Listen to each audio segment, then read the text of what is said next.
já antes aí, e a gente vai abrir com uma prece. Hoje, dia 17 de abril de 2024, a loja Estrela d'Alva, bem como todos os seus irmãos e membros, tem a alegria de estar recebendo vocês aqui conosco para uma live, que é a primeira das itinerantes da nossa regional. Então, nós vamos, nesse momento de alegria, satisfação, nos recolher um pouquinho, clamando a presença dos seres de luz, para que possam aqueles que são a corporificação do amor imortal abençoar com seu auxílio e orientação esta sociedade, fundada para ser um canal para o seu serviço. Possam eles inspirá-la com sua sabedoria, fortalecê-las com o vosso poder e vitalizá-la com a sua atividade.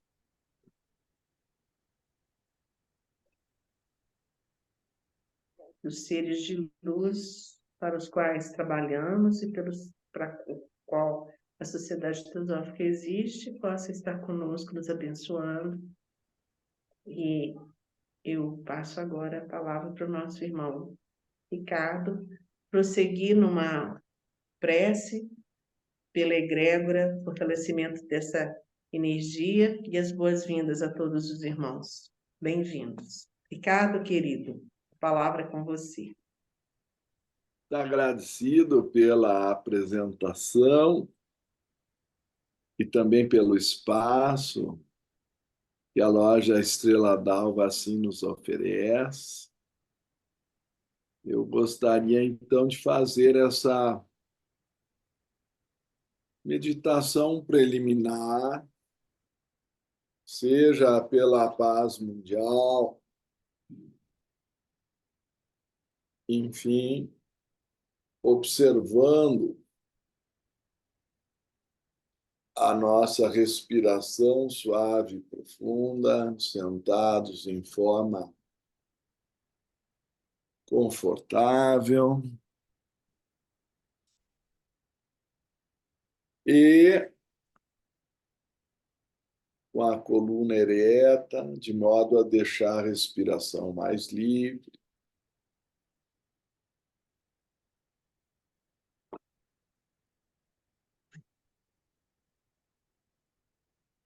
O Vivekananda chega a dizer que se nós não estivermos numa posição com a coluna ereta, estamos nos prejudicando. Eu não sei se eu vou tão longe, mas faz parte do exercício deixar a respiração livre. Ó poderes do amor, nós vos prometemos nossa fidelidade, sabendo que somente o amor pode redimir o mundo. Nós invocamos vossa bênção sobre todos aqueles que se esforçam para servir. Nós invocamos vossa bênção sobre todos aqueles que têm de suportar sofrimento, em particular para Felipe Costa Barbosa e família, Helenise Costa Barbosa, Lúcio Costa Barbosa, Ubirajara Barbosa, e todos aqueles que necessitem apoio, que eles possam alegremente descobrir seu envolvimento em vosso amor, mesmo em meio à sua aflição. Nós invocamos vossa bênção sobre todos aqueles que intencionalmente infligem sofrimento. Eles possam ser movidos a retornar para vós e servir. Vamos irradiar luz, paz e saúde em todas as direções.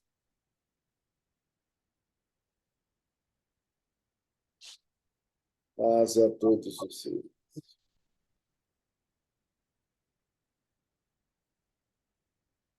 Bem, meus irmãos, também é uma iniciativa da Coordenadoria Regional Centro-Norte da Sociedade Teosófica no Brasil,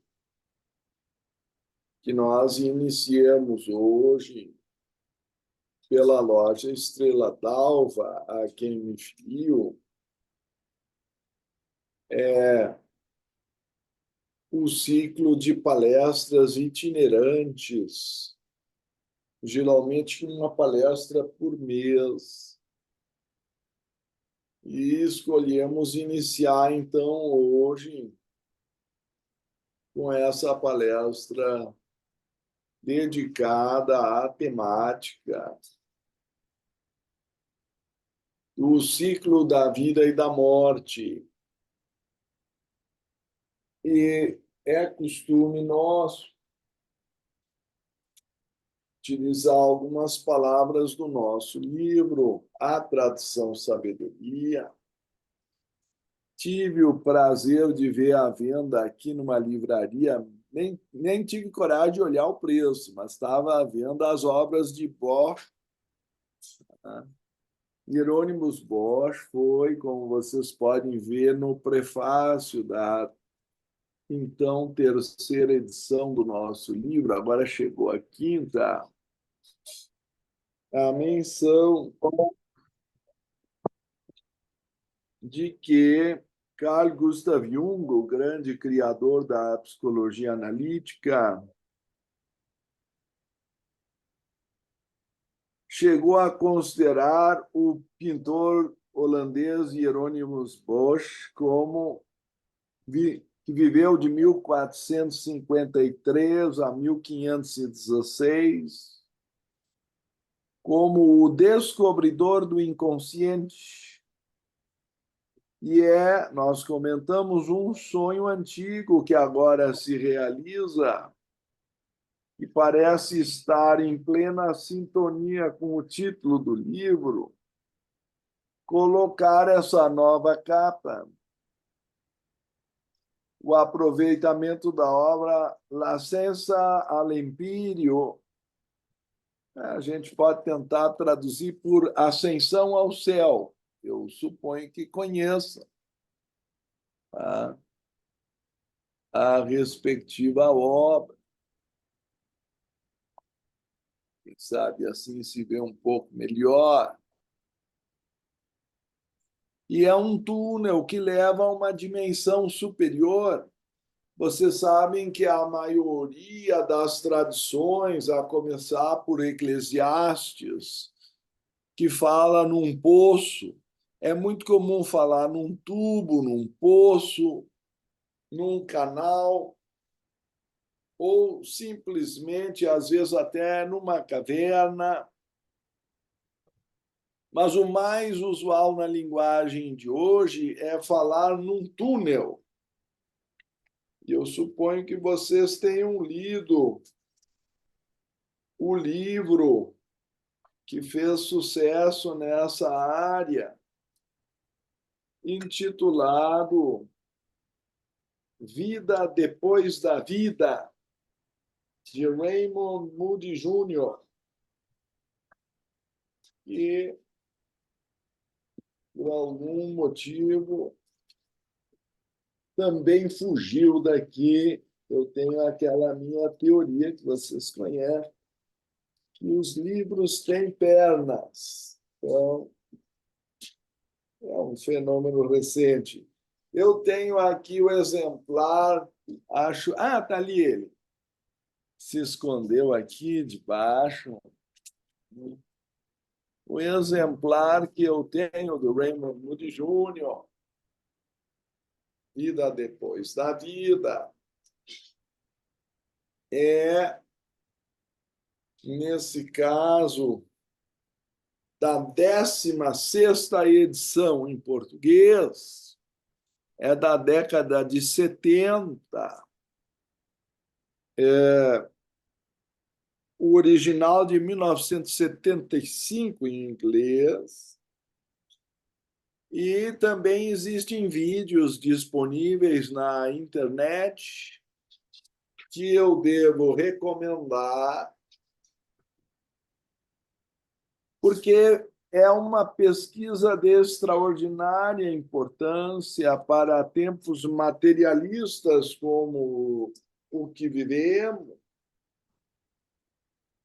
de relatos de pessoas que foram trazidas da morte clínica para a vida, o que se chama hoje de experiência de quase morte, ou EQM, é parte também da nossa tese de doutorado na versão completa, porque, para minha surpresa, foi também cortado na versão que eu levei para aprovação na universidade, mas agora é publicado na versão completa.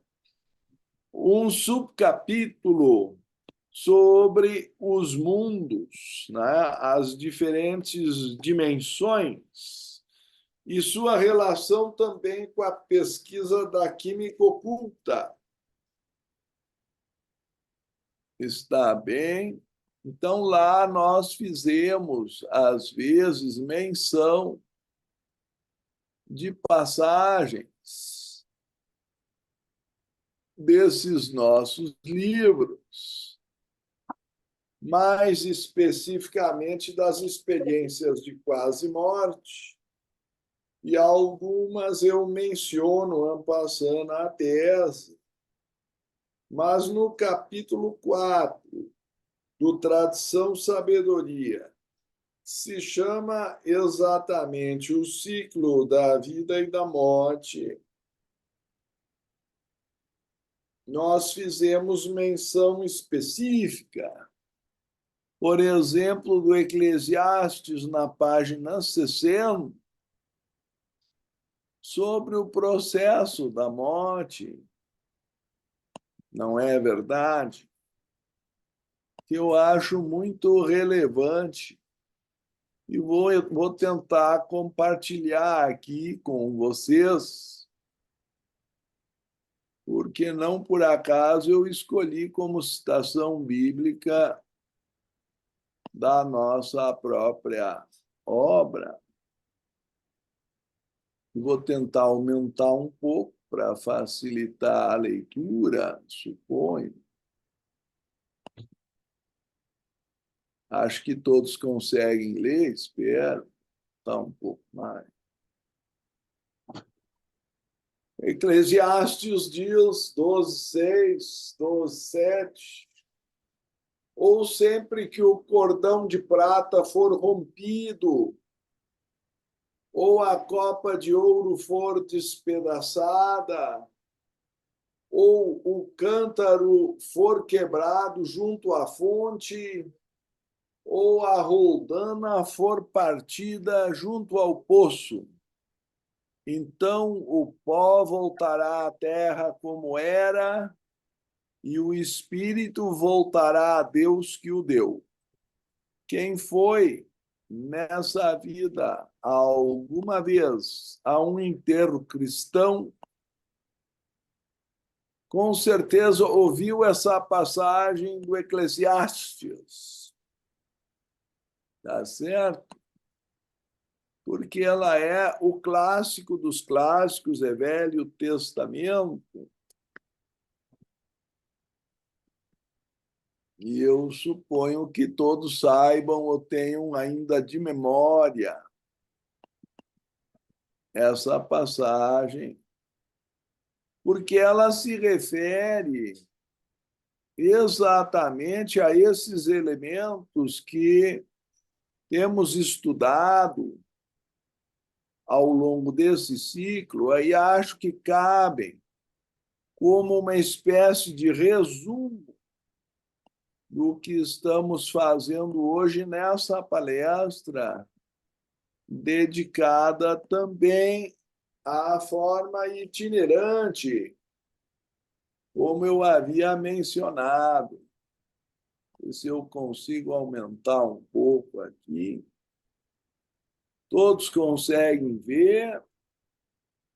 Então, eu vou ler de novo, mas eu vou dar nomes aos bois. Eu vou traduzir em linguagem esotérica, vou dar uma interpretação da página 60 do nosso livro, quando é dito: ou sempre que o cordão de prata for rompido, ou seja, a ligação desse sutratma entre o corpo físico e o duplo etérico, também chamados E3 e E4. Aqui é o que traz o prana, ou princípio vital, para o corpo físico, chamado, então, de cordão de prata, porque os clarividentes veem ele, em geral, concentrado mais na região abdominal,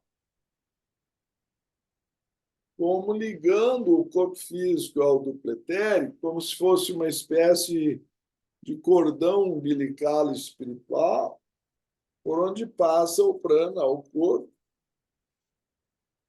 e que, quando é visto como rompido, e nós vamos ler passagens a respeito, se descreve como ocorrendo a morte.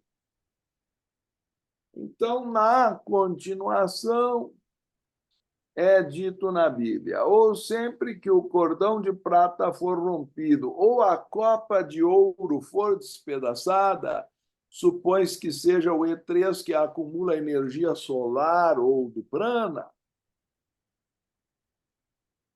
ou o cântaro de barro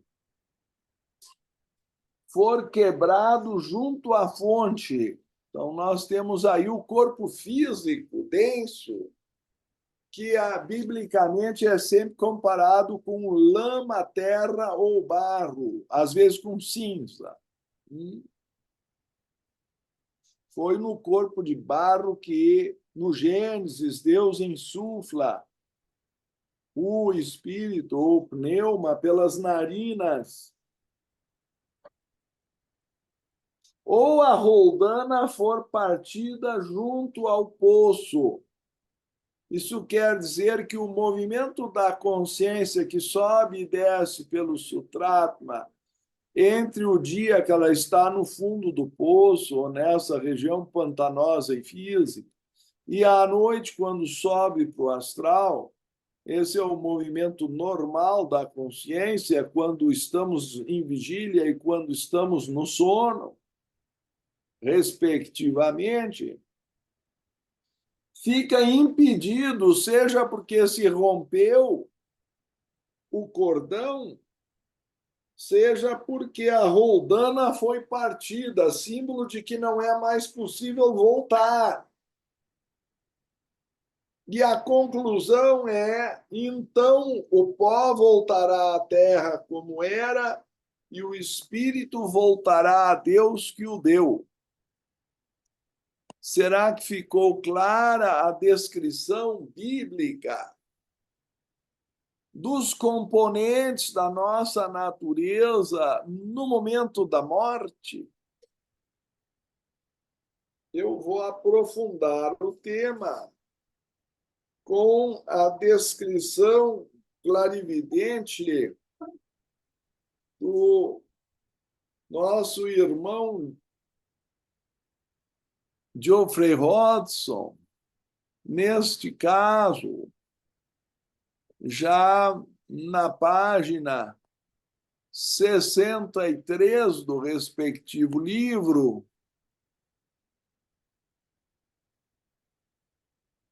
quando ele diz, vamos ver se eu consigo aqui compartilhar para vocês, mas com certeza vocês têm o nosso livro A Tradição Sabedoria, podem acompanhar na página 63. Quando a hora da dissolução se aproximar, veremos as forças vitais do corpo sendo retiradas das extremidades e centralizadas no coração, para lá serem visíveis como uma dourada luz incandescente. É claro que isso é uma descrição de um clarividente sobre o processo da morte. Depois disso, a sensação nos membros inferiores é grandemente reduzida. É claro, porque o prana se retirou das pernas e se concentrou, mesmo da região abdominal, ele subiu para o coração. E então, como a morte se aproxima, as forças vitais se retiram ainda mais para o centro da cabeça, no terceiro ventrículo do cérebro, que é a sede da consciência egóica ou da alma imortal durante a vida física. Isto quer dizer que, a essa altura, o coração também já parou, porque já não existe mais prana na região do coração. E então deve começar para o moribundo o processo de recapitulação, no qual os eventos da vida recém-concluída passam perante o olho de sua mente em clara perspectiva. Aí dizem que a pessoa está entrando num túnel e tem as recordações. Na verdade, a consciência está entrando no cordão de prata.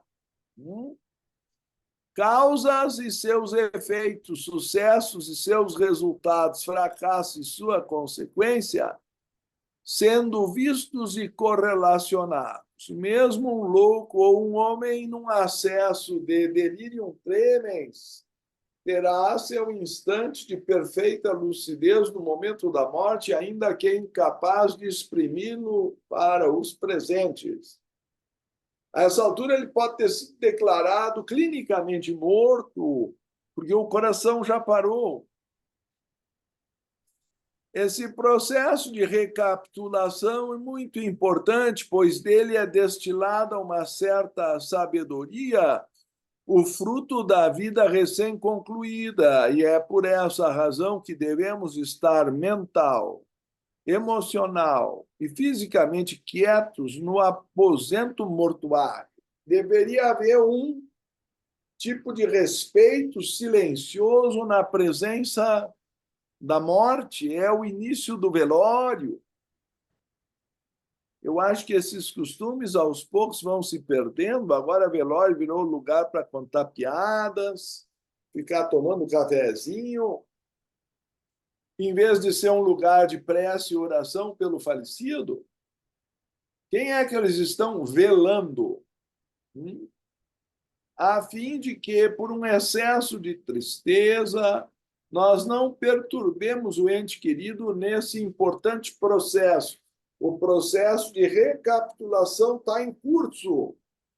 É para isto que a vida aconteceu, para trazer essas experiências à alma sedenta desse tipo de experimentação da relação de causa e efeito, e ele agora está vivendo em um corpo mais sutil, o corpo de sentimentos ou o corpo astral, e, portanto, está altamente sensível às forças do pensamento e da emoção. Será que isso ficou claro na respectiva leitura? Então, o que está acontecendo é que a alma veio a esse mundo para obter experiência, e esse é o momento de rebobinar a fita para passar as imagens para o pendrive do átomo permanente, porque o corpo físico está indo ao processo de decomposição. Então, é a última chama de luz ou de radiação de luz antes da vela apagar ou da lâmpada queimar,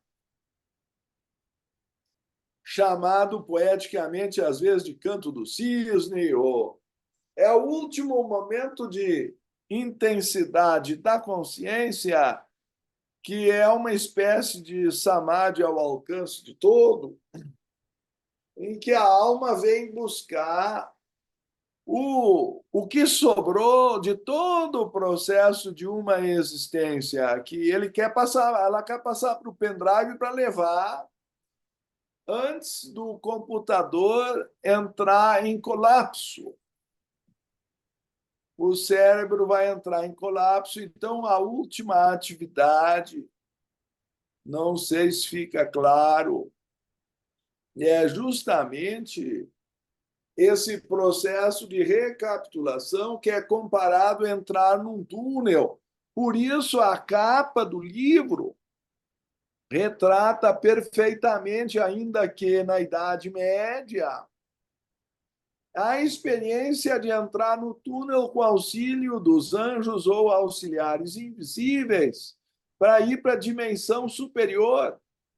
Eu considero essa obra de Hieronymus Bosch, eu e o Carl Gustav Jung, uma descrição extraordinariamente lúcida, ainda que simbólica. Não é uma fotografia, evidentemente, mas descreve o movimento inconsciente da entrada no túnel. Agora eu vou pegar para vocês, vida depois da vida, que são 150 relatos de experiências contemporâneas de quase morte. Eu vou, talvez alguns não tenham notado, mas eu vou enfatizar. Hieronymus Bosch viveu de 1453 até 1516. Então, foi lá em torno de 1500 que esse quadro foi pintado. Agora, nós estamos pegando experiências relatadas de 1975.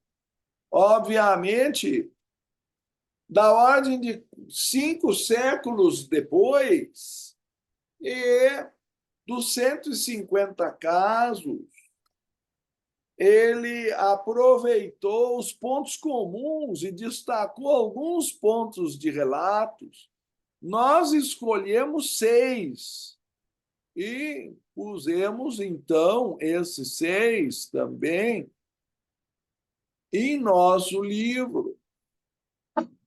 Só que, nesse caso, na página 62, citemos alguns exemplos. Isso é tirado do livro do Raymond Moody Jr., ok? Depois de todo aquele barulho e de passar por aquele lugar comprido e escuro. Ó, ele não falou em túnel, mas ele falou comprido e escuro. Eu acho que isso é a descrição, numa linguagem popular, do cordão de prata no momento da morte.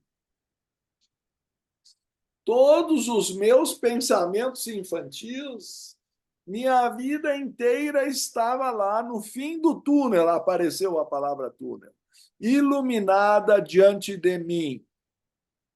Ah? Outra pessoa fazendo relato. Esse flashback foi na forma de imagens mentais muito mais vívidas que as normais, via só as principais, mas tudo era tão rápido como olhar todo o álbum de imagens da minha vida e ser capaz de conseguir fazer isso em segundos. Passava, vejam, de novo a história de imagens da vida. Passava diante de mim como uma fita de cinema em uma velocidade tremenda e, no entanto, eu era capaz de ver e compreender absolutamente tudo. Está recolhendo todas as imagens para o pendrive.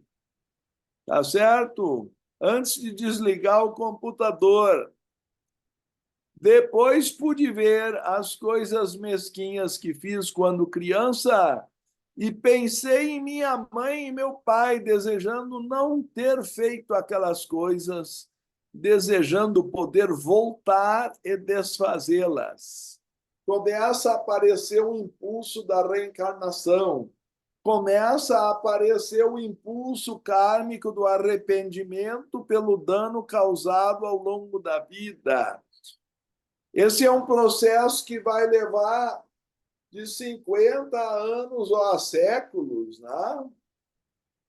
Como eu suponho vocês também já tenham visto a tabela do Fundamentos de Teosofia do Jinarjadasa, baseada, por sua vez, em pesquisas clarividentes que apontam exatamente para essa variação, às vezes extrema, desde uns 50 anos no plano astral até períodos longos de 2.000 anos no plano mental, dependendo do mérito da pessoa naquele processo kármico de reencarnação e de quantas experiências valiosas ele trouxe por ideais que ele viveu. Então, isso se encontra à página 140, tá a tabelinha. Eu suponho que quem quer estudar esse assunto sobre a vida após a morte deva ler também o Fundamentos de Teosofia do Jinarjadasa. Me pediram para fazer uma relação de livros, então eu estou fazendo aqui em sequência. Fundamentos de Teosofia do Jinarjadasa, Plano Astral, Charles Webster Leadbeater, e O que há além da morte, do mesmo autor. Certo? São livros fundamentais para se ler e ter uma descrição, eu suponho, a mais cientificamente possível dentro da linguagem contemporânea. Mas, se quiserem relatos populares, pelo menos no momento da passagem, aí vocês têm o Vida Depois da Vida, do Raymond Moody Jr. Para este livro não precisa ser clarividente. Eu conheço pelo menos 2 ou 3 pessoas das minhas relações próximas que descrevem esse processo. Um estava morrendo afogado, é membro da Sociedade Teosófica, e me descreveu que começou a ter criptomemórias ou memórias, como nós chamamos, da infância, de quando era bebê, coisas que normalmente o cérebro, no homem comum, não consegue acessar. Mas que nesse momento de entrar no túnel, aquelas imagens que eu acabei de ler e descrever vêm à tona. Só que ele foi salvo lá, sei lá, o salva-vidas, o que seja. Ele me contou isso referente a uma praia lá no Rio de Janeiro, carioca.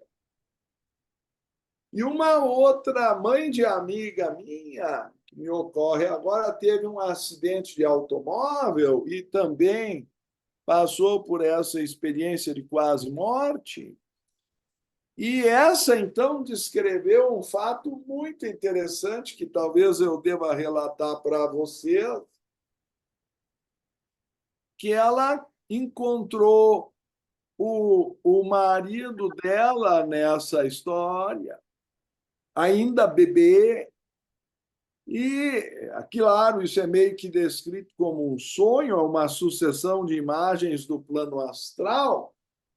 A criança se apresentou dizendo que era o irmão mais velho do marido dela e que vinha passar a mensagem que ela levasse para o marido, sei lá, de saudade, de boas-vindas, de melhores votos. E aí ela voltou à consciência no hospital e vejam bem que ela já estava separada do marido, mas devido a essa experiência, ela teve a coragem de telefonar para a ex-sogra, se bem que parece que pelo Código Civil não existe a figura da ela é sogra para sempre. Tá? E se a relação de nora e sogra já é motivo de piada, imaginem depois do divórcio.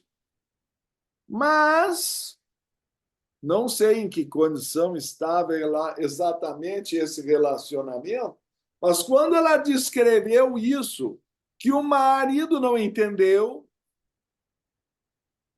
a ex-sogra, ou sogra do relacionamento já encerrado ou separado, caiu em lágrimas, porque ela nunca tinha contado para o filho único dela, que era o marido,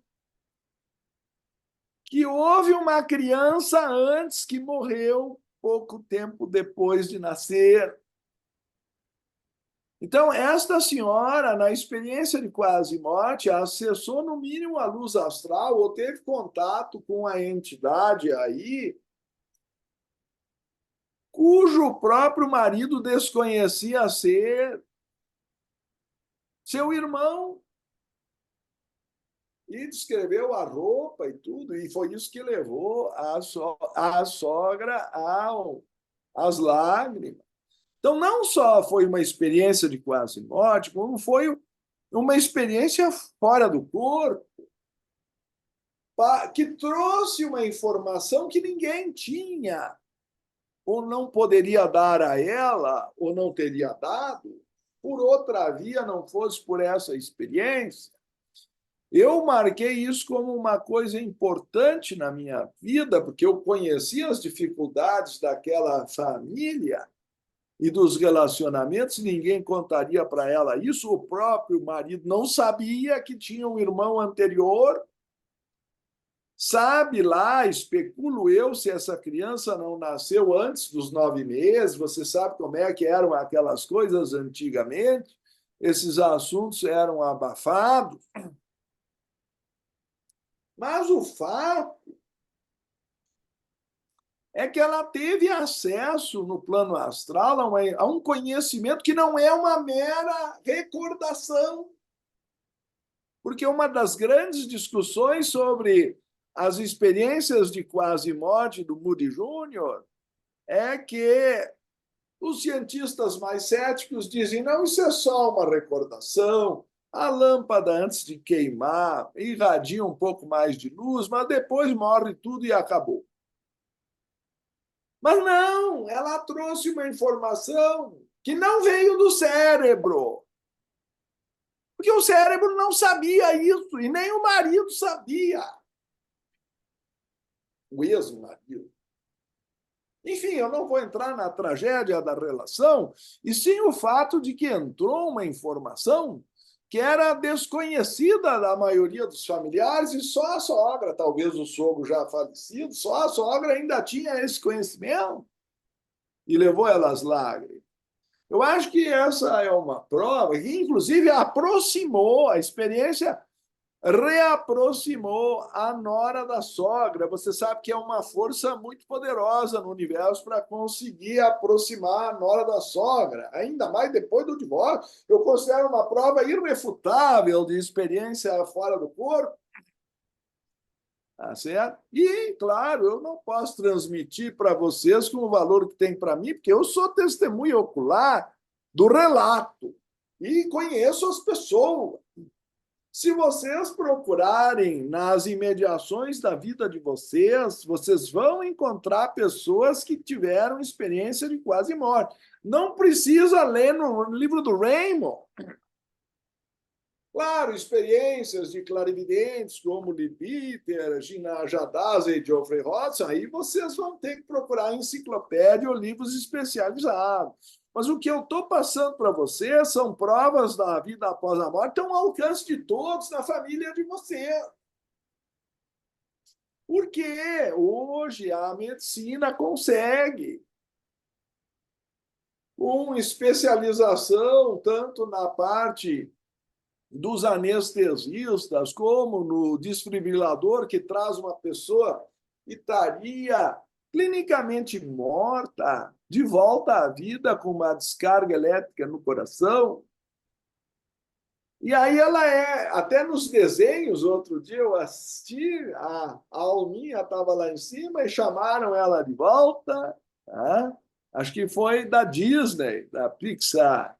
Estou querendo me lembrar, acho que até alguém citou aí aquele filme mexicano, ou de uma família mexicana na época do Dia dos Mortos, dos finados, em que aparecem cenas desse tipo, porque já está na cultura popular. Aliás, eu estou tentando demonstrar que sempre esteve, quando eu cito apenas um quadro do Hieronymus Bosch.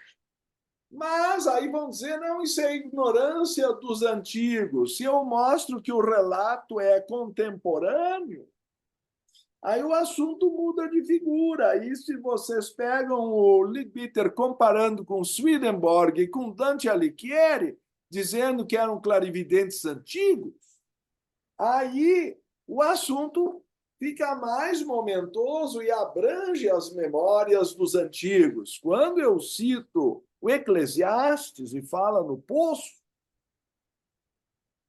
então vocês vão encontrar o próprio Raymond Moody Jr. falando nessa linguagem, porque ele destaca os pontos comuns dos relatos. Ele pegou 150 relatos e elaborou em pelo menos 10 ou 15 pontos do relato que eram mais frequentes. Tá certo? Então, eu vou contar a vocês o item em questão, que é chamado de túnel ou poço. Vamos ver onde é que está o livro do Raymond. Nossa, são tantos casos que a gente não se acha. Túnel escuro, página 37. Tá? Então, o túnel escuro é um ponto do livro. Eu estou preparando vocês para não se surpreenderem quando o túnel aparecer, porque essa é uma viagem que eu suponho todos nós vamos fazer. Se a ciência diz que tudo isso é imaginação e depois morre, ou se o túnel continua de verdade, é uma discussão que fica talvez em aberto, mas que todos nós vamos passar pela descrição do túnel, seja artificial ou real, a gente acha que tem que se preparar com o mapa da viagem, tá? Simultaneamente, muitas vezes, com a ocorrência de ruído, a pessoa escuta um zumbido, um ruído e entra no túnel. Tá? Houve gente que teve a sensação de estar sendo muito rapidamente puxada através de uma espécie de espaço escuro. Muitas e diferentes palavras são usadas para descrever esse espaço. Já ouvi descreverem-no como caverna, poço, buraco, cercado, funil, túnel, vácuo, vazio, bueiro, vale e cilindro. Eu vou propor aqui também tubo. Embora as pessoas usem aqui uma terminologia diferente, é claro que todas estão tentando exprimir uma certa ideia. vejamos dois relatos em que o túnel figura com destaque. Aí tem, nossa, dois nada, tem um monte de relatos. Ele, dois foi só para tirar o início, o tira-gosto. Ah, claro que eu não vou tirar de vocês a magnífica oportunidade de ler o livro inteiro. De 150 pessoas, foram resumidas as partes essenciais. Isso é um livro obrigatório para vocês mostrarem até para os parentes. Vão reclamar do Liebig, dizer que clarividente é esse. Isso aqui não é história de clarividente, é relato coletado por um doutor em filosofia. É pesquisa. Assim como fazem pesquisa de boca de urna, esse aí voltou e contou o que disse. Tá? Depois de chegar lá, ele deu, olha, aconteceu isso e aquilo. Tá certo? Então, eu vou voltar aqui para o meu pobre livrinho com alguns relatos de, depois do tal do túnel, a experiência de estar fora do corpo. Entre esses relatos de pessoas infartadas, acidentadas e etc., também é frequente a tentativa de descrição do corpo astral, ou E2, que eu pus lá nas gravurinhas para vocês, daquelas esferas concêntricas. Porém, feita por pessoas que não conheciam intelectualmente tais conceitos, como pode-se notar nos seguintes exemplos. Esse pessoal nunca leu um livro de teosofia na vida, vocês estão 10 quilômetros de dianteira no mínimo, porque já leram. Número 1, lembro-me de ter sido empurrada na maca até a sala de operação. Aí as horas seguintes foram um período crítico. Durante esse tempo, eu ficava entrando e saindo do meu corpo e podia vê-lo bem de cima. Muito comum a descrição de estar flutuando sobre o corpo, vendo ele lá embaixo. Aliás, aparece até na relação de Ka e Ba na tradição egípcia. Vocês vão ver o duplo ou o astral flutuando sobre o físico, já no Antigo Egito, nas pinturas de túmulo. Mas, enquanto vocês podem ler o livro egípcio dos mortos, o livro tibetano dos mortos, a Bíblia, eu acabei de ler a passagem mais clássica para vocês no Velho Testamento. Mas, enquanto isso, o Garuda Purana da Índia, então, meu Deus. Mas enquanto. E Platão na República é considerado pelo próprio Raymond Moody Jr., o mito de Hermo, no livro 10º de Platão, a primeira descrição de EQM, de experiência de quase morte, escrita na história, pelo menos ocidental. Porque volta da morte e conta o que experimentou. Mas enquanto isso, eu ainda estava em um corpo, não um corpo físico, mas algo que pode ser descrito melhor como um padrão de energia. Bom, esse não descreveu nada. Né? Outra pessoa. O ponto mais incrível de toda a experiência foi o momento em que meu ser estava suspenso acima da parte da frente da minha cabeça. E eu era quase como se ele estivesse tentando decidir se queria deixá-la ou ficar. Então, ele fica pairando sobre o corpo na mesa de cirurgia, ou seja, onde for. Terceiro relato escolhido. Eu não estava em um corpo como tal. Podia sentir algo, uma espécie de como uma cápsula, talvez como uma forma pura. Eu não podia vê-la, era como se fosse transparente. Isso é a descrição do corpo astral, que é um ovoide. Podem ler no Homem visível e invisível do livre-arbítrio, as descrições de aura. Tá certo? Não é por falta de literatura, não é por falta de informação, e vocês podem fazer experiência acessível ao alcance de relacionamentos pessoais de vocês. As pessoas, em geral, têm vergonha de falar nesse assunto, ou serem consideradas ETs, ou abduzidas, ou estão ficando malucas. Mas se vocês perguntarem, de repente alguém conta, alguém fala, geralmente a boca pequena, em ambiente petit comité, ah, vai contar alguma experiência para vocês que seja de quase morte ao alcance dos relacionamentos diretos de vocês. Não estou falando de nenhuma especulação na internet ou na literatura. Essa é a lição de casa para a nossa aula de hoje. Mas se houver perguntas, acréscimos ou divergências, graças a Deus, a Sociedade Teosófica é um território de liberdade de pensamento, viva a liberdade, e então a palavra é vossa. Félix, por favor.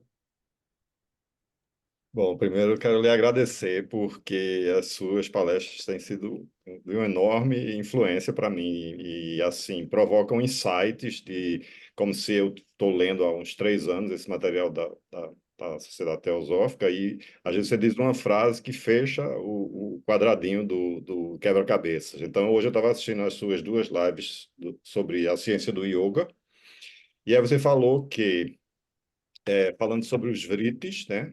Sobre como a gente tem que trabalhar para resolver os vritis e os gunas da mente, para atingir melhores, desenvolver tudo. E aí você falou uma coisa que também não tinha pensado. A mente, o corpo físico é como se fosse uma coisa pesada, uma coisa, uma prisão, você até usou mortalha de carne, que faz com que você se prenda à mente de forma que você possa trabalhar ela. Mas aí, quando você morre, você fica no corpo astral, aí esses vrites e essas gunas da mente continuam no corpo astral, não é isso? E Nós aí você ficamos não tem mais condições acelerados. de trabalhar, você não tem mais condições de trabalhar como você poderia trabalhar. Eu achei que isso foi, para mim, a significação do sentido da vida. Porque às vezes a gente fica pensando, por que a gente nasce? Qual é o sentido de estar vivendo essa encarnação que provoca sofrimentos, envelhecimento, dores, toda aquela coisa que Buda descreveu, né? Aí eu não sei se eu entendi certo, aí eu gostaria de que você esclarecesse um pouco mais sobre isso, Eu dessa. intuo que o corpo físico, por ser mais tamásico, mais lento, mais denso, ele tem o dom, ele nos oferece a experiência de retardar a velocidade do pensamento e da emoção, a ponto de nós conseguirmos ter algum controle de concentração e escolha. É o mundo do discernimento. Assim é dito aos pés do mestre, por isso é a primeira qualidade. Aqui eu posso escolher, eu tenho livre-arbítrio, pelo menos no plano mental, focado no cérebro. Então, esse retardamento de rapidez me permite modelar, como se fosse uma escultura, as imagens na mente, né? E, por consequência, ter algum controle do poder criador que a mente tem, mas que em extrema velocidade nós acabamos dissipando, dispersando e, em geral, até alguns entram em desespero por não conseguir controlar, alguns têm medo de enlouquecer, tem gente que não consegue dormir, tem que tomar remédio, não aprenderam a fazer yoga e a respirar para acalmar a mente. Eu não sei. São coisas tão básicas, ensinadas por Patanjali há mais de 2000 anos, Por que que a humanidade não aprende? É uma coisa que me deixa tão surpreso. As pessoas têm tempo para passar uma tarde assistindo um jogo de futebol ou para ficar pintando o cabelo com luzes e não sei quantas francesinhas nas unhas, e não tem tempo para meditar, para aprender a respirar, para fazer um mínimo de yoga. O que estão fazendo aqui? Eu me pergunto. Estão jogando a encarnação fora pela janela, depois não sabe. Aí a morte chega, não tem preparo nenhum, parece que nunca pensaram no assunto. É proibido falar em morte, é assunto tabu, mas vem cá, são as coisas que todo mundo vai passar. Por que tanta ignorância? É o que eu queria saber. Então, como tu vês, uma pequena reflexão sobre qual é o efeito do corpo físico em nossa vida é justamente desacelerar para a gente poder observar o pensamento e emoção que seu próprio mundo praticamente não dá para pegar. Nós precisamos da encarnação para a coisa se tornar... Eu não vou usar a palavra palpável, porque eu não posso pegar um pensamento, mas eu pego os efeitos dele no meu corpo, na minha saúde, na minha conduta, na minha fala. Eu começo a ver o que o pensamento está produzindo e eu começo a adquirir autoconhecimento se eu relacionar a causa com o efeito.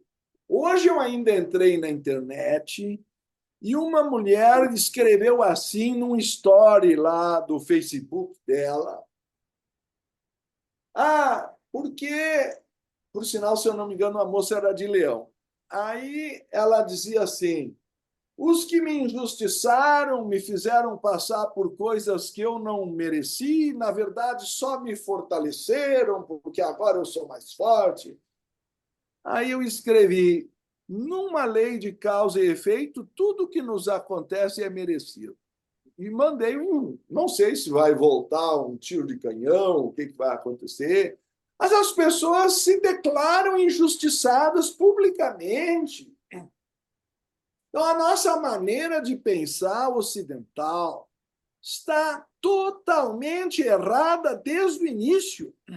E aí criam-se ideologias políticas baseadas em vitimização e outras coisas desse tipo, cujas consequências eu nem vou descrever aqui, não quero nem entrar no assunto, mas porque partem da perspectiva errônea de que a vida é para obter prazeres. Outro saiu lá que tem que aproveitar. Aproveitar o quê? Nós vamos todos para a sepultura. E isso aí não é que nem o samba, que a gente leva a cachaça e a dança. Isso é exatamente o que não leva. Alguém se perguntou o que o espírito veio buscar aqui? Por favor, Tetê. Ricardo, eu fiz um curso de psicologia hospitalar para trabalhar com pacientes terminais, para que eles desencarnassem mais leves, suaves, e aliei ao meu estudo de psicologia transpessoal. Esse curso de psicologia transpessoal, que é transpessoal, o nosso professor em São Paulo disse para vocês vivenciarem o que é psicologia transpessoal só na cultura asiática. E aí nós fomos para a Índia. E lá nós passamos um tempo estudando para compreender a cultura, e foi uma maneira muito sábia de nós incorporarmos realmente o conhecimento da psicologia transpessoal. E trabalhávamos com mandala, era um grupo de brasileiros, cada um de um estado do país. E nesse curso, nós trabalhávamos a possibilidade de, no momento, pouco antes do momento do desencarne, e eu aliei isso à psicologia hospitalar, que é a psicologia médica também, de alguns, outros falam de outra maneira, eu aliei essa possibilidade a ajudar um paciente a desencarnar, colocando-o nesse túnel de luz antes que ele ingressasse nesse processo. E foi muito interessante porque nós tivemos a oportunidade de trabalharmos o paciente já antes, como se fosse o último pensamento, levarmos o paciente à possibilidade do perdão, e de uma remissão, e já trabalharmos na respiração esse desencarne com ele lúcido. Parece-me que faz um efeito muito interessante quando se faz essa passagem, pelo menos para uma vida futura, esse desenvolvimento nesse processo de desencarne vai fazer total diferença. Eu achei interessante para onde ele nos levou. Lá eu vi pessoas sendo cremadas na fogueira, da forma com que você conhece, que se faz o ritual na Índia, mas de branco, louvando a passagem. Eu não vi ninguém chorando e de preto, de luto. Isso me chamou muita atenção, porque eu tive a oportunidade de presenciar muitas pessoas na cremação, ao vivo, para as pessoas, inclusive, verem, não era uma cerimônia nem tanto fechada, e elas de branco, com hinos de louvor, completamente diferente, realmente, da nossa cultura. Precisou de nós vivenciarmos isso na Ásia para compreendermos a profundidade da cultura. Só queria fazer esse adendo da importância, nesse desencarne, de se trabalhar essa luz com o paciente. Muito obrigado, TT. De fato, isso acontece na Índia, é considerado quase como uma festividade de Mahasamadhi, de libertação, e a cor que eles usam é, de fato, o branco. Então, são reflexões de uma cultura talvez bem mais antiga que a nossa, onde esses sábios deixaram alguns elementos da sua sabedoria gravados na própria tradição popular. Então, alguns perguntam: por que os mestres só nascem na Índia? Não é que só nascem na Índia, mas quando nasce já na Judéia ou na Palestina, capaz de não completar 33 anos, já acabam com ele. Tá? O Sócrates deram uma cicuta, o Platão acabou preso, o Orígenes foi martirizado, morreu um ano depois. O Giordano Bruno morreu na fogueira da Santa Inquisição em 1600. Vai ficando cada vez mais perto, sem falar no que tentaram fazer com Pitágoras. Então, parece que a cultura ocidental é hostil à sabedoria e a sociedade teosófica avança a passo de tartaruga quando um assunto desse era para estar em todas as direções, como um farol que Alexandria iluminou para todas as embarcações que se aproximassem da sua costa. Mas eu vejo que, sabe, me perdoem, eu dediquei a minha vida a isso e eu vejo que, respeitando, é claro, a liberdade intelectual de todos, mas não há assim uma grande busca por esse atum, e coisa que eu já na adolescência não conseguia entender. Como que as pessoas passam pela vida sem sequer fazer essas perguntas básicas: quem sou, de onde vim, para onde vou, o que eu estou fazendo aqui, o que eu vim buscar nesse mundo? Para mim, são perguntas fundamentais. Por favor, Félix. Ricardo, outra coisa que eu queria agradecer a você é que eu, assim, não tenho uma formação cristã muito forte e, assim, pelo pouco que eu li da Bíblia, achei uma coisa meio estranha, em alguns momentos parece até um filme de terror. E você me resgatou, com muitas frases que você cita da Bíblia, a verdade profunda que a teosofia aponta e todos os grandes mestres apontam. Está escrito essas frases que você leu hoje. Eu já tinha lido o seu livro mais de uma vez, eu já li a Tradição Sabedoria, mas não tinha marcado em mim essas duas frases que você leu do Eclesiastes. Aí eu gostaria de saber se algum dia você tem intenção de fazer um trabalho em cima dessa coisa do credo cristão. Bom, veja bem, por enquanto nós temos escolhido alguns domingos do mês para estudar a gnose cristã, e isso está em curso, e esse domingo será mais um. Ficam todos convidados às 11 da manhã, é gratuito. A ATT com certeza poderá pôr no grupo. Tá?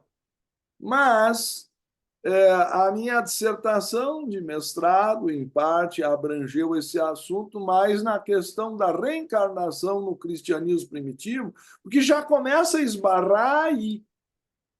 A primeira colisão que eu vejo é a história do inferno eterno, que para mim é um desastre. Nega a compaixão do Cristo e ele dizer que ele e o Pai são um e que quem conheceu a ele conheceu o Pai, mas se a mensagem dele é de amor e compaixão, como que o inferno pode ser eterno? Aí, essas dúvidas eu tinha na minha adolescência.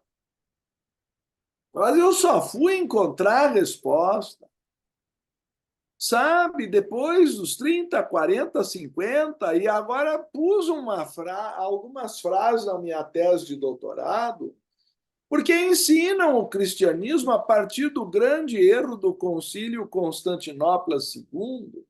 Então, me parece o ponto mais gritante. Claro que a gente poderia entrar em vários pontos esotéricos da tradição cristã e mesmo da tradição judaica, que afinal é o objetivo da teosofia, não é? Eu suponho que vocês lembrem também do que dizia a própria senhora Blavatsky a respeito do que afinal, no seu magnífico livro, não é verdade?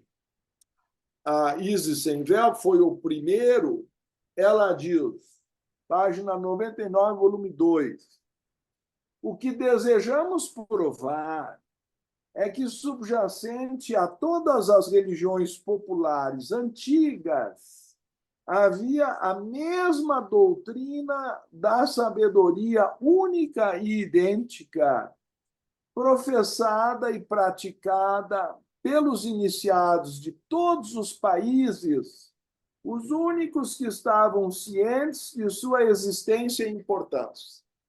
Então, quando eu resolvi defender isso na minha tese, aliás, quem defendia era a senhora Blavatsky, eu apenas tentei trazer atenção para o público acadêmico ocidental o que ela definia como objetivo da teosofia. Aí há duas correntes. Umas que dizem que a teosofia é um enxerto oriental, e aí pretende que só fala de budismo e hinduísmo. Ou, como quando tu dizes, não é, José Félix, que deveria se dar mais atenção ao aspecto cristão.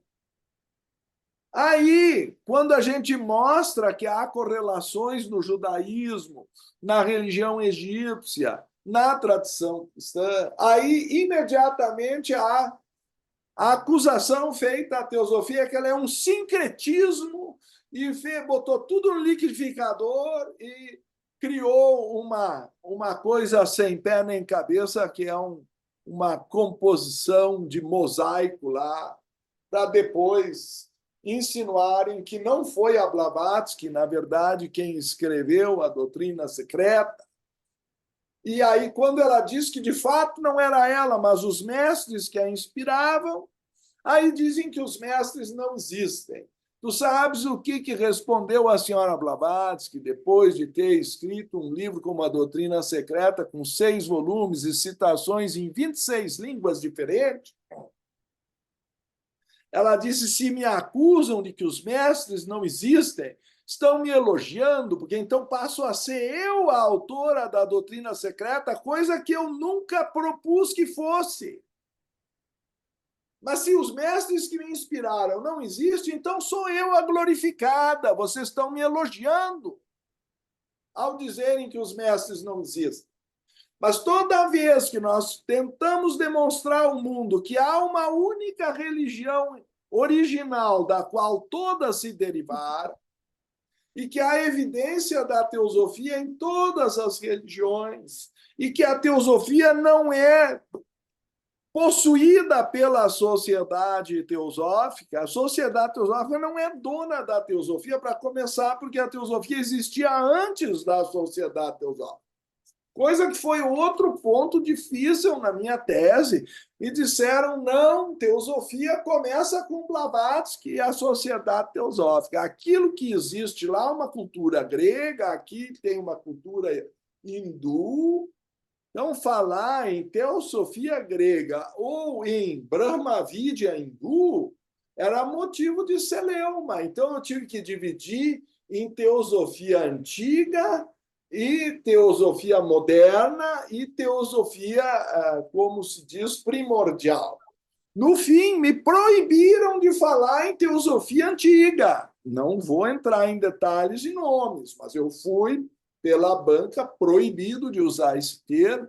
Então, em algum momento, porque tem na enciclopédia lá britânica a menção de teosofia tradicional, foi o que deu para colocar, porque aí fica uma tradição mística indefinida, mas que só com a sociedade teosófica é que realmente aparece a teosofia.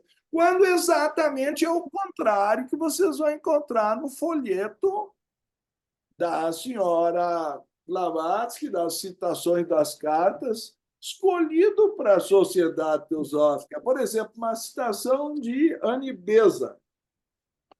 Diz assim, que a palavra teosofia adquiriu também o significação secundária de verdade relativa, conhecida na filosofia oriental como Vyavaharika Satya. É a pálida imagem daquela sabedoria divina e eterna refletida na limitada esfera do pensamento humano e sua história, que seria preferível denominar de filosofia esotérica, filosofia oculta ou pensamento teosófico, para melhor distingui-la da sua significação primária, que seria a teosofia realmente de Deus ou divina, na mente do grande ser, nas hierarquias criadoras. Bom, isso então, quando a gente entra na teosofia primordial, aí é apedrejado, cai chuva de navalha em cima da gente. Mas, como diz também a doutora Besant, aquele corpo de verdades que forma a base de todas as religiões e que não pode ser reivindicado como posse exclusiva de nenhuma. Nenhuma religião pode se considerar dona da teosofia, nem a sociedade teosófica como instituição é dona da teosofia, e nem a senhora Blavatsky, porque ela mesma diz isso na introdução da doutrina secreta, que ela só passou o ramalhete nas flores, citando Montaigne, e que as flores vêm de jardins da humanidade. De cada religião, vocês pegam uma flor diferente, e esse ramalhete pode ser chamado teosófico. A sociedade teosófica não se julga dona da teosofia. Tem uma mente aberta, liberdade de pensamento, e não é muito bem-vinda, vou ser franco contigo. Não é muito bem-vindo. No ambiente acadêmico é considerado um sincretismo. Sincretismo é a palavra depreciatória para tu liquidar com um sistema de pensamento. Pegou um pouco de cada um, fez uma batida no liquidificador. Tá? Então, é isso que eles dizem para liquidar com a teosofia. Agora, se tu diz não, é coerente com o hinduísmo e o budismo, não, aí é um enxerto. Isso é coisa dos indianos, não tem nada a ver conosco. E se tu mostrar que é parecido com o cristianismo, dá um problema. Foi aí que um dos membros da igreja que tinha formação cristã não gostou da minha tese. Eu não vou te contar todos os detalhes, mas são essas as reações que uma sabedoria universal recebe, que as pessoas ou defendem o seu feudo ou acham que é um corpo estranho que é de outro lugar, é um ET. Por favor, Cláudia. Boa noite, Ricardo. Boa Ricardo, noite. eu só tenho uma pergunta. Será que isso não chegou muito cedo para a gente? Esse é o problema. Será que a humanidade não está preparada por isso? Porque eu acho que eu já comentei com você em off. Eu larguei o curso de filosofia por causa disso.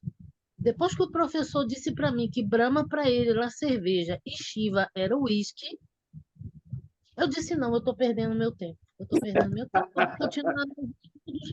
Eu vou continuar os meus estudos comigo, eu sozinha no meu mundo, eu o meu mundo e nada mais.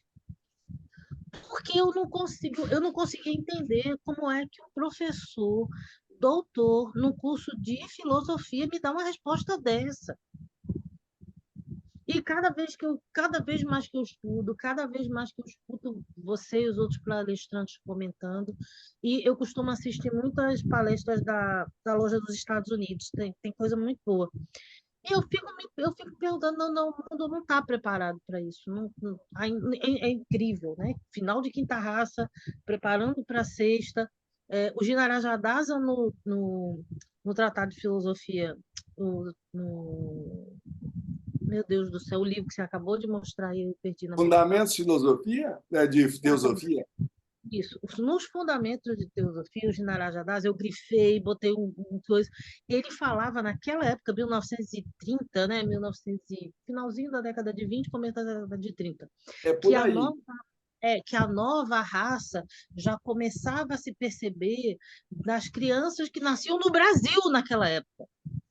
Você nem vê as crianças que estão nascendo hoje, Jesus Cristo. Realmente, tem umas crianças que têm uma percepção completamente diferente do mundo. Elas já nascem de olhos abertos, elas já nascem prestando atenção nas coisas. Mas aí, quando elas entram no mundo, parece que elas são contaminadas. E desse vasto mundo de crianças, sei lá, você tira 1%, você tira 5%, as outras vão voltar para o plano astral, vão voltar para o Devachan. Vai ser eu me pergunto, Ricardo, eu me pergunto, e agora a pergunta eu passo para você dividir comigo essa dúvida ou me responder. Será que não veio muito cedo? E as Bom, pessoas não. essa é a grande questão da Só mais Carta um pouquinho. 45. Não sei se tu alguma vez leste a Carta 45 dirigida a Sínia, na verdade, também a Hume, no volume 1 das Cartas dos Mahatmas. E 2 mestres foram a favor e todos os outros foram contra a fundação da Sociedade Teosófica. A alegação deles era exatamente a que tu estás dizendo, que o mundo não estava preparado e que ia dar mais confusão, ou iam deformar o conhecimento, ou iam criar um monte de seitas e divisões para se aproveitar do conhecimento esotérico, iam querer depois fazer isso virar dinheiro. Hoje em dia se vende o esotérico. Exo quer dizer interno, mas tem lojas esotéricas. Então tem um monte de balangandã lá, tem, sei lá, pirâmides para botar em cima da cabeça, ou sei lá se é para botar debaixo da cama, ou todo tipo de incensário, isso e aquilo. E acham que isso é esoterismo. Desperte o Kundalini no final de semana. Essa é ótima. Coisas, Nem importa. Então, por isso é que tu tens razão, e aliás, o mestre já antecipava na carta de 1882, chamada Carta para Nós em Ordem Cronológica número 45, se eu não me engano, na ordem antiga é a 44. E tu podes ler a dificuldade que eles já estavam tendo naquela época. E por isso os outros mestres proibiram o mestre Mori e o mestre Kuthum de usarem poderes extraordinários, que senão ainda daria espaço para o outro lado usar os respectivos poderes da mesma forma para equilibrar a lei. E somente se a humanidade despertar é que ela cria canais para a luz descer. Se não, é muito fácil iludir as pessoas, gerar falsos mestres, falsos gurus. Isso já está até na Bíblia, a história dos falsos mestres. Então, São Paulo escreve sobre isso,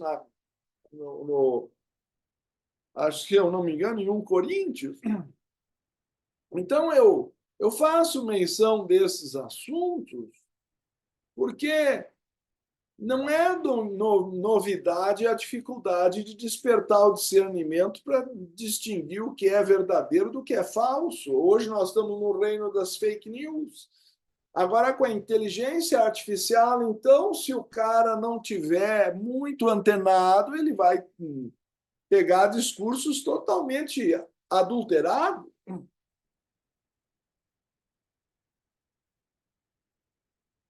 Estão brincando com a verdade, tu entende?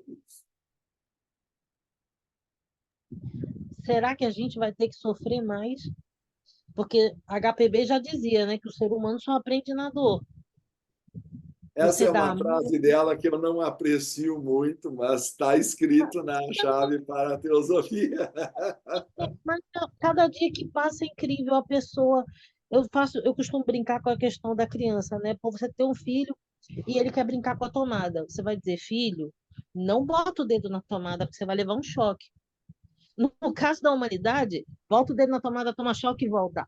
Aí bota o dedo na tomada de novo, toma outro choque e volta. Eu vou botar de novo o dedo na tomada. Vai demorar quanto tempo para aprender? Bom, eu recomendo até para quem gosta, o, o Instagram tem o Gatos Lindinho, onde tem, numa dos vídeos, um gato que fica policiando e impedindo a criança de botar o dedo na tomada. É impressionante de ver. Fiquei mais impressionado também com outro que abriu a geladeira.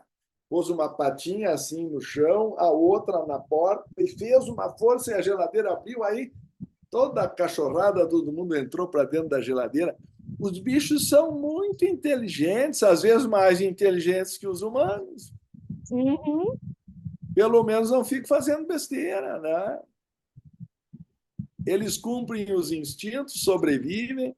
A definição biológica de inteligência é aquela que favorece o desenvolvimento e sobrevivência da espécie.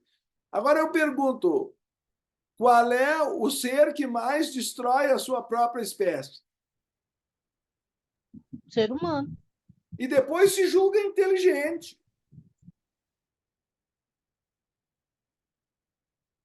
Qual é o sentido? Se o sentido até biológico mais simples de inteligência é a sobrevivência da espécie, e nós somos os maiores inimigos dos próprios seres humanos, como é que isso é possível?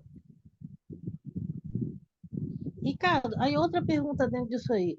Vamos supor que as pessoas não tenham desenvolvimento programado para essa ronda, né?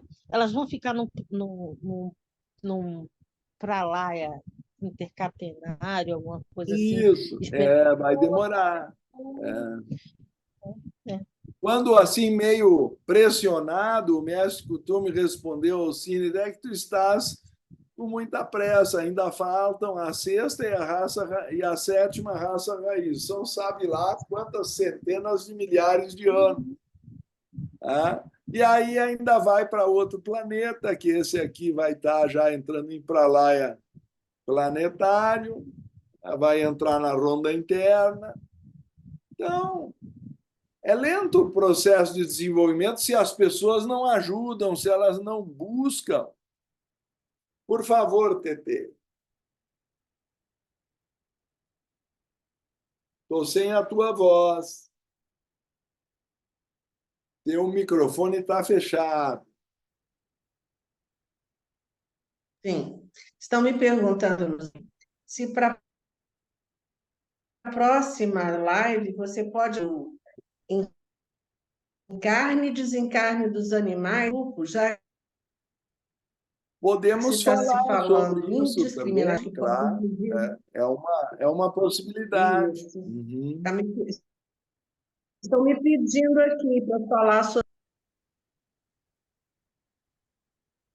Podemos falar sobre isso. Vou anotar, então. Ótimo.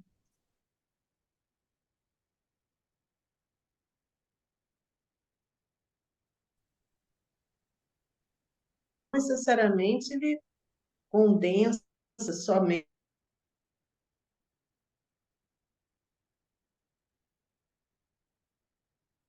a vida humana. E, meus irmãos, nós estamos chegando ao final. Gostaria de saber se alguém mais puder, né, expressar, o momento é esse. Não sei se a Silenes gostaria de falar um pouco, acho que ela já teve que sair, não é? Sobre a sucessão, a programação das próximas palestras itinerantes. Então, depois a gente põe no grupo. Ela estava Adianta para aqui há frente, por pouco. favor, a próxima. O risco é eu ter falado A próxima vai demais ser e a ela partir não. de qual cidade? Como? A próxima live Sim, acho que é no mês de maio. Aí eu não lembro de itinerante será a cabeça, partir de qual mas cidade? a Silene saberia. A gente põe no grupo depois, no WhatsApp. Então, hoje fica assim encaminhada a primeira live do projeto itinerante de palestras da Sociedade Teosófica no Brasil, aplicado aí ao nosso projeto da Coordenadoria Regional Centro-Norte, que abriga mais ou menos 12, se não me falha a memória, entre lojas e guetes dessa região. A gente tem aí a intenção de botar uma por mês para uma loja diferente no seu dia e horário próprio, né? Aí ficam todos convidados para assistirem palestras híbridas, sem precisar viajar nas 12 lojas e grupos da região Centro-Norte fisicamente. Ok? Nós, então, encerramos o ciclo da 7ª live hoje com o irmão Ricardo, abrindo o novo, que é o itinerante da nossa regional, com uma prece que eu recebi de um irmão, imprimi, achei muito bonita e gostaria de ter a oportunidade de fazê-la nesse momento. Então, nós vamos estar juntos agora, contrito, um pensamento voltado para o alto. Deus, eis-me aqui diante de ti, a ti entrego-me de corpo e alma para todo o universo, paz e amor. Sirva-se de mim, segundo a vossa vontade, lembrando que aqui estou pelo conhecimento da sua essência sagrada. Onde precisares de mim, ó Deus, lá estarei com todo amor, boa vontade, gratidão, humildade e alegria. Manifeste em mim brilhantes ideias para bem servir o maior número de pessoas na medida da minha capacidade, de acordo com meus dons e de forma a ajudar cada um dos seres a encontrar os seus caminhos nessa encarnação. Deus, manifeste em mim força e poder para que eu possa realizar essas brilhantes ideias com energia, determinação e no espírito de vontade, pela bem-aventurança com muito amor. E assim, peço, ó Deus, que conceda-me a serenidade para aceitar as coisas que eu não posso modificar. Coragem para modificar aquelas que posso. Sabedoria para as que posso modificar, daquelas que eu não posso. Ó vida oculta que vibra em cada átomo. Ó luz oculta que brilha em cada criatura, ó amor oculto que tudo abrange na unidade. Saiba todo aquele que se sente uno contigo, que ele é por isso mesmo uno com todos os outros.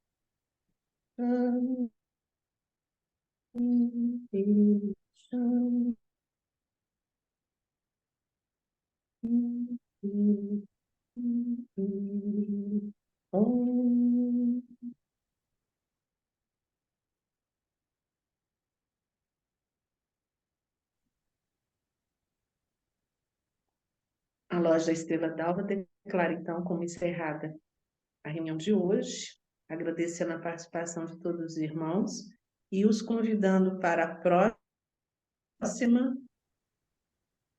live com o Ricardo, quarta-feira, dia 24